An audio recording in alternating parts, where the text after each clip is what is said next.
ګرانو مینوالو السلام علیکم. دې وخت زه لکي مروت شهر اهم چوک ګلبچه چوک کې موجود یم. نن به موږ دلته لکي مروت خلکو نه پوښتنه کوو چې کوم آینده الیکشن روان ده دی چې به دوی کومه پارټۍ سپورټ کوي او ولې بیا سپورټ کوي، او ورسره دا پوښتنه به هم کوو چې پاکستان تحریک انصاف چې کوم نه کاله صوبې چې حکومت وکړ او څلورنیم کاله یې مرکز کې وکړ، نو دې حکومت ته دو څه نظر سره ګوري؟ آیا دو د پاکستان تحریک انصاف کارکردګي نه مطمئن دي او که نه؟ دا خو بیره صرف دغه چې کومه پرویز خټک ته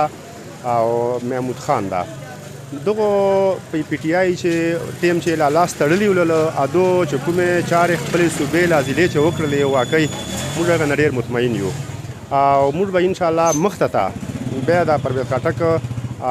هغه محمود خان ته به انشاءالله بیا ووټ ورکوو او بل عمران خان چې کوم نه کاله حکومت وکړلی که په مرکز یې وکړلی که په صوبې چې وکړلی داسې دومره قدر نه یو نه مطمئنه دلي نارې چې کومې ده کولې هغه ټولې مکملې هغه خلاف وچړېدلی، تبدیلي نه راوستله، چې کومې وعدې ده کړې وې هغه وعدې خلاف ورزي ده وکړله. ده به دا ویلي ولل چې یاره موږ به کرپشن ختم کړو، ته کوم دفتر ته لاړ شه هلته کرپشن لګیا ده او په میرټ تا ته نه جاب میلاوېږي نه تا ته ټایم درکوي، چې کومې هغه د کړې ولله هغه اوس فرض کړه په دفترو چې تا ته په پیسو باندې نوکري ته میلاو کېږي چې چېرته ځې هر ځای پیسې دي کولې عام رشوت عام ده. ځکه چې دې نه مخکې موږ تحریک انصاف ته ووټ ورو خپل 3.5 سال کارګرګي یو که زیرو وه، مهنګایي یې نور راوسته، کومې وعدې کړې وې یوه وعده یې نه کړه پوره. یار داسې ده چې دا خو هسې پالتو پالټۍ ده او نه چې کارګردګي سته ده، نه کال یې تېر کړه خو هسې فضول یې تېر کړه، عوام یې به زلزل کړه، مهنګایي یې راوستله،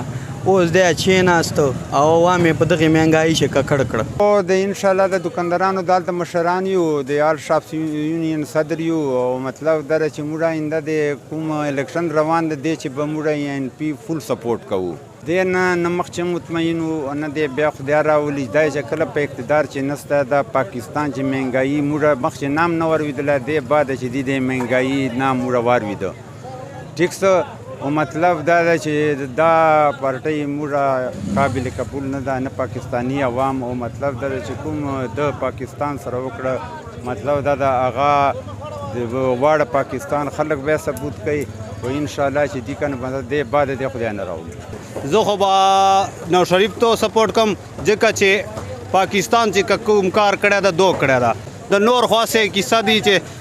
نه کاله اوس ته تحریک انصاف تیر کړه څه شی په جو کړه، دی خو نورو ته وایي چې غل ده ادو چې وکړه د نه کاله چې چوره غبن اوسه